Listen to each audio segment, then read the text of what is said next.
एक बार की बात है, राजस्थान में अलवर जिले के राजगढ़ तहसील में एक छोटा सा गांव था। उस गांव में अपने छोटे से परिवार के साथ एक सोनू नाम का लड़का रहता था। जैसे ही सोनू ने 12th पास की तो उसके पेरेंट्स ने ये डिसीजन लिया कि आगे की पढ़ाई के लिए उसको शहर भेजा जाए। शहर आते ही अपने दोस्तों की संगत में आकर सोनू बहुत जल्द फास्ट फूड कल्चर का शिकार बन गया और कुछ ही दिनों में चाइनीज खाने के नतीजे उसको दिखने लगे। अपनी घटिया डाइजेस्टिव हेल्थ से परेशान होकर सोनू सीधा डॉक्टर के पास पहुंचा और पूछने लगा कि डॉक्टर साहब, जब मैं गाँव में था तब मुझे कभी भी गट इश्यूज नहीं हुए, मुझे कभी भी कॉन्स्टिपेशन या बर्निंग सेंसेशंस नहीं हुए, लेकिन पता नहीं शहर आते ही मेरे साथ क्या हो रहा है। तो डॉक्टर साहब ने सोनू को बताया कि जो कुछ भी आप खाते हो वो आपके माउथ से होते हुए आपके फूड पाइप में जाता है, फूड पाइप से होते हुए आपके स्टमक में जाता है, स्टमक से होते हुए आपके स्मॉल इंटेस्टाइन्स में जाता है,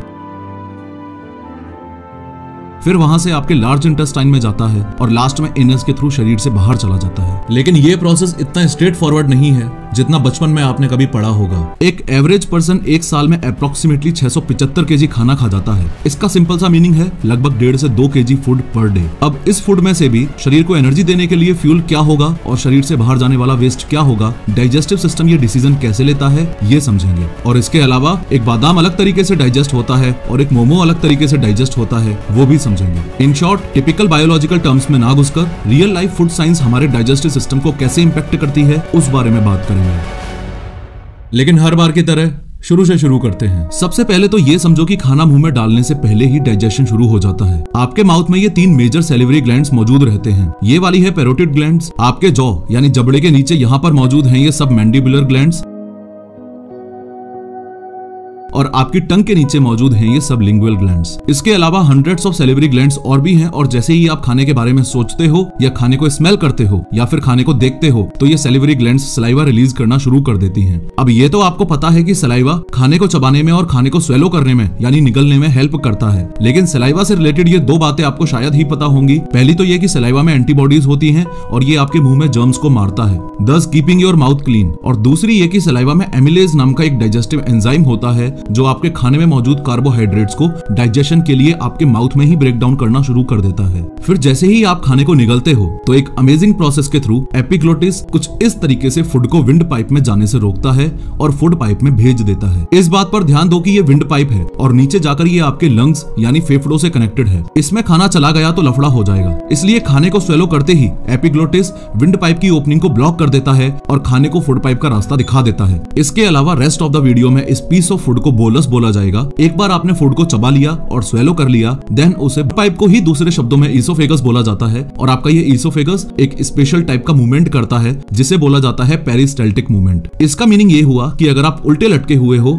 तो भी खाना खा सकते हो। ध्यान से देखो कि कैसे आपका फूड पाइप एक वेव टाइप का मूवमेंट कर रहा है जिसे पेरिस्टाल्टिक मूवमेंट बोला जाता है, और इस पेरिस्टाल्टिक मूवमेंट की मदद से ही कैसे ये बोलस नेचुरली आपके स्टमक की तरफ पुश हो रहा है। ये पार्ट जो आप देख रहे हो ये आपका स्टमक है, और ध्यान रहे ये असली स्टमक है। जब आप अपने दोस्त को बोलते हो कि भाई तेरा तो पेट निकल रहा है, तू जिम जाना शुरू कर दे, तो वो पेट नहीं है, वो बेली है। स्टमक यानी कि पेट ये है। एनाटॉमिकली देखा जाए तो स्टमक की पोजीशन यहाँ है, जस्ट आपकी रिब्स के नीचे, और जिसे आप मोटापे वाली तोंद से रेफर करते हो वो आपकी इंटेस्टाइन के सामने वाला एरिया होता है। खैर, आपके स्टमक में एक एसिड होता है जिसे बोला जाता है हाइड्रोक्लोरिक एसिड। आपके बोलस को डाइजेस्ट होने में और ब्रेक डाउन होने में हेल्प मिल सके, इसलिए आपका शरीर नेचुरली सिर्फ 1-2 दिन में 1.5 से 2 लीटर हाइड्रोक्लोरिक एसिड प्रोड्यूस करता है। अब यहाँ पर 2 जरूरी सवाल उठते हैं कि अगर हमारे स्टमक में एसिड है तो अभी तक हमारे स्टमक की बाउंड्री जली क्यों नहीं, और दूसरा ये कि जब हम शीर्षासन करते हैं तो हमारे स्टमक में जो एसिड है वो हमारे मुंह से होते हुए बाहर क्यों नहीं आ जाता। आपके पहले क्वेश्चन का आंसर तो ये कि हमारे स्टमक की बाउंड्री म्यूकस से कवर्ड हो रखी है। ये म्यूकस स्टमक वॉल को एक प्रोटेक्टिव कोटिंग देता है, इसलिए हाइड्रोक्लोरिक एसिड हमारे स्टमक को अफेक्ट नहीं कर पाता। और आपके दूसरे क्वेश्चन का आंसर ये कि अपनी बॉडी में जहाँ फूड पाइप खत्म होता है और जहाँ स्टमक शुरू होता है वहाँ स्फिंक्टर मसल्स होती हैं, जिन्हें लोअर इसोफेजियल स्फिंक्टर यानी LES बोला जाता है। अगर आपको स्टमक के अंदर का व्यू दिखाऊं तो ये LES है, और बोलस जब LES से स्टमक में गिरता है तो कुछ इस तरीके का दिखता है। कहने का मतलब ये है कि शीर्षासन करते वक्त ये लोअर इसोफेजियल स्फिंक्टर यानी LES ही आपके स्टमक के एसिड को रोक कर रखता है, और इसलिए ही आपका स्टमक एसिड आपके फूड पाइप से होता हुआ माउथ में नहीं जा पाता। खैर, जैसे ही बोलस स्टमक एसिड में गिरा वैसे ही उसका फाइनल ब्रेकडाउन शुरू हो जाएगा। ये बात तो आपको अच्छे से पता है कि ये बोलस ही न्यूट्रिएंट्स कंटेन करता है जो हमारे शरीर के लिए यूजफुल होते हैं और हमें एनर्जी देते हैं। लेकिन साथ ही आपको ये बात भी अच्छे से पता होनी चाहिए कि ये बोलस बैक्टीरिया भी कंटेन करता करता है जो हमारे शरीर को नुकसान पहुंचा सकते हैं। तो स्टमक में जो हाइड्रोक्लोरिक एसिड प्रेजेंट रहता है उसमें ऐसे कंपोनेंट्स होते हैं जो उस बैक्टीरिया को मारते हैं। यही रीजन है कि आपको बार बार बोला जाता है कि खाने से 45 मिनट पहले और खाने के 45 मिनट बाद तक पानी मत पिया करो, क्योंकि कोशिश ये रहती है कि खाना खाते वक्त स्टमक एसिड ज्यादा से ज्यादा स्ट्रॉन्ग रहे ताकि डाइजेशन इजीली हो सके। पानी पिएंगे तो एसिड डाइल्यूट हो जाएगा और बोलस यूं ही स्टमक में रखा रह जाएगा। इसके अलावा आपकी स्टमक वॉल्स में मौजूद गैस्ट्रिक ग्लैंड्स एक सब्सटेंस रिलीज करती हैं जिसे बोला जाता है पेप्सिनोजेन। तो आपके स्टमक में मौजूद ये एसिड इस पेप्सिनोजेन को एक एंजाइम में कन्वर्ट कर देता है जिसे बोला जाता है पेप्सिन, और ये पेप्सिन ही वो एंजाइम है जो आपके बोलस में प्रेजेंट प्रोटीन को ब्रेक डाउन करता है और डाइजेस्ट करने में हेल्प करता है। जो भी खाना आप खाते हो वो आपके स्टमक में 2 से 4 घंटे रहता है। इनफैक्ट डॉक्टर साहब सोनू को यही समझाने की कोशिश कर रहे हैं कि गेहूं के आटे से बनी हुई रोटियां सिर्फ 2 ही घंटे में आपके स्टमक में इजीली डाइजेस्ट हो जाएंगी, लेकिन मैदा से बने हुए मोमोज डाइजेस्ट होने में इजीली 4 से 6 घंटे लगा देंगे। साथ ही ऐसा भी मत सोचना कि सिर्फ स्टमक एसिड ही डाइजेशन में हेल्प कर रहा है। बोलस को अच्छे से ब्रेक डाउन करने के लिए आपका स्टमक खुद भी इस तरीके से चर्निंग मूवमेंट्स करता है। ये चर्निंग एक्टिविटी आपका स्टमक हर 20 सेकंड्स में एक बार करता है। अब दिक्कत यह है कि अगर आपने पेट भर खाना खा लिया तो आपका स्टमक चर्निंग एक्टिविटी अच्छे से नहीं कर पाएगा एंड अल्टीमेटली बोलस और ज्यादा लंबे समय तक स्टमक में ही पड़ा रहेगा। यही रीजन है कि डॉक्टर्स आपको सजेस्ट करते हैं कि कभी भी फुल पेट खाना नहीं खाना चाहिए, हमेशा थोड़ी सी जगह बचा कर रखो। खैर, स्टमक से खाना ऊपर ना चला जाए उसको रोकने के लिए जैसे स्फिंक्टर मसल्स रहती हैं, वैसे ही स्टमक के अंदर जितना भी सामान है वो स्टमक से नीचे ना चला जाए उसको रोकने के लिए यहाँ भी स्फिंक्टर मसल्स मौजूद रहती हैं। इन स्फिंक्टर मसल्स को पाइलोरिक स्फिंक्टर बोला जाता है और ये पाइलोरिक स्फिंक्टर ही डिसाइड करता है कि अब फाइनली स्टमक से स्मॉल इंटेस्टाइन में क्या जाएगा और क्या नहीं। स्टमक में जो बोलस था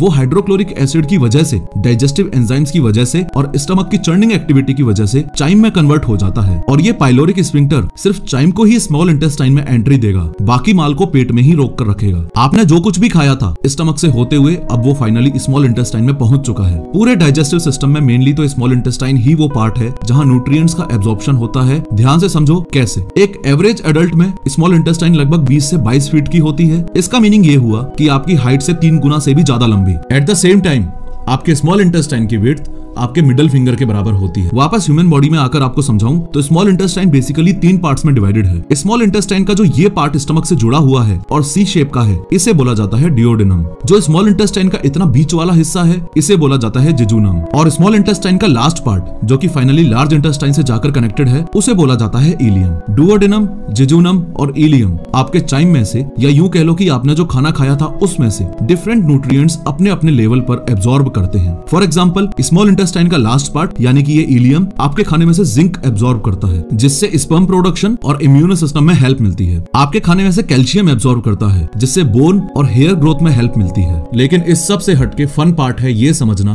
कि स्मॉल इंटेस्टाइन में न्यूट्रिएंट्स का एब्जॉर्प्शन कैसे होता है। आपकी स्मॉल इंटेस्टाइन की इनर वॉल्स पर ऐसे फिंगर लाइक प्रोजेक्शंस होते हैं जिन्हें बोला जाता है विलाय। ये विलाय आपके स्मॉल इंटेस्टाइन्स में करोड़ों की मात्रा में हैं और बहुत छोटे छोटे होते हैं, जनरली सिर्फ 1 मिलीमीटर लंबे। इस हर एक विलस में ऐसे ब्लड कैपिलरीज होते हैं और ये जो येलो कलर में आप देख रहे हो, इस तरीके से न्यूट्रिएंट्स इस विलस में एंटर करते हैं और फिर ब्लड कैपिलरीज में एंटर करते हैं और फर्दर पूरी बॉडी में चले जाते हैं। तो कुछ इस प्रकार स्मॉल इंटेस्टाइन की मदद से हमारी बॉडी हमारे खाए हुए खाने में से न्यूट्रिएंट्स एब्जॉर्ब करती है। स्मॉल इंटेस्टाइन के एकदम एंड पर पहुंचने के बाद ये चाइम फाइनली लार्ज इंटेस्टाइन में एंटर कर जाता है। आपका खाया हुआ खाना लार्ज इंटेस्टाइन में सबसे ज्यादा समय तक रहता है। एक बार फिर से देख लेते हैं, जो कुछ भी आप खाते हो वो आपके स्टमक में 2 से 4 घंटे तक रहता है, आपकी स्मॉल इंटेस्टाइन में 4 से 6 घंटे तक रहता है और आपकी लार्ज इंटेस्टाइन में 30 से 40 घंटे तक रहता है। ओवरऑल देखा जाए तो आपकी लार्ज इंटेस्टाइन सबसे इंपोर्टेंट काम ये करती है कि आपके फूड में प्रेजेंट पानी को सोख लेती है यानी एब्जॉर्ब कर लेती है, और जो वेस्ट मटेरियल होता है उसमें म्यूकस ऐड कर देती है। लार्ज इंटेस्टाइन को मेडिकल टर्म्स में कोलन भी बोला जाता है। लार्ज इंटेस्टाइन के मेनली ये 3 पार्ट्स ही हैं, असेंडिंग कोलन, ट्रांसवर्स कोलन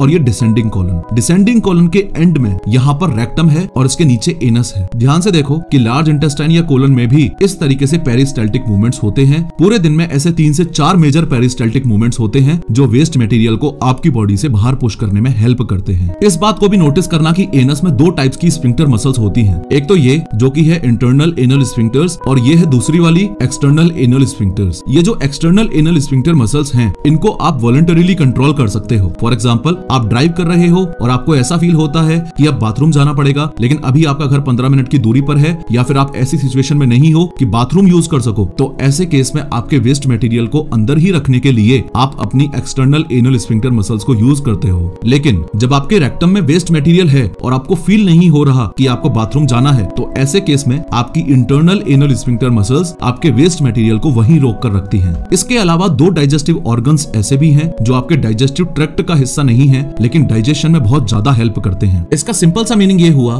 कि खाना उनसे होते हुए नहीं गुजरता, लेकिन वो कुछ ऐसे केमिकल्स और एंजाइम्स रिलीज करते हैं जो डाइजेशन में हेल्प करते हैं। ये दो इंपॉर्टेंट ऑर्गन्स हैं, लिवर और पेनक्रियाज। ये लिवर है, लिवर बॉडी के लार्जेस्ट ऑर्गन्स में से एक है और इसका काम है एक डाइजेस्टिव सब्सटेंस को प्रोड्यूस करना जिसे बोला जाता है बाइल। बाइल हमारी बॉडी के लिए बहुत ज्यादा इंपॉर्टेंट है। जो कुछ भी हम खाते हैं उसमें जो फैट्स होते हैं, उन फैट्स को ब्रेक डाउन करने में और डाइजेस्ट करने में ये बाइल ही हेल्प करता है। लिवर के जस्ट नीचे आप जो ये वाला पार्ट देख रहे हो, इसे बोला जाता है गॉल ब्लैडर। ये गॉल ब्लैडर ही वो जगह है जहां पर लिवर के द्वारा बनाया गया डाइजेस्टिव सब्सटेंस जिसे बाइल बोला जाता है, वो बाइल स्टोर्ड रहता है। और जैसे ही आप फैटी मील्स खाते हो तो बाइल इस बाइल डक्ट के थ्रू होते हुए सीधा डिओडेनम में चला जाता है, जो कि स्मॉल इंटेस्टाइन का सबसे स्टार्टिंग का पार्ट था। इस बाइल डक्ट से यहाँ पर कनेक्टेड है ये पेनक्रियाज। इस पेनक्रियाज का इंपॉर्टेंट फंक्शन ये भी है कि ये डाइजेस्टिव एंजाइम्स बनाए और उसको डिओडेनम में भेज दे। तो गॉल ब्लैडर से आया हुआ बाइल और पेनक्रियाज से आए हुए डाइजेस्टिव एंजाइम्स खाने को डाइजेस्ट होने में और बेटर हेल्प करते हैं। इन शॉर्ट डॉक्टर साहब सोनू को बस ये बताने की कोशिश कर रहे हैं कि जब वो गांव में था तो देसी खाना खाता था जो कि इजीली डाइजेस्टेबल है, लेकिन मॉडर्नाइजेशन और चाइनीज के नाम पर शहर में ये जो कचरा बिक रहा है, ये देने वाले के लिए तो बिजनेस है, लेकिन लेने वाले के लिए जहर से कम नहीं है। पिछले हफ्ते गुजरात में नवरात्रा में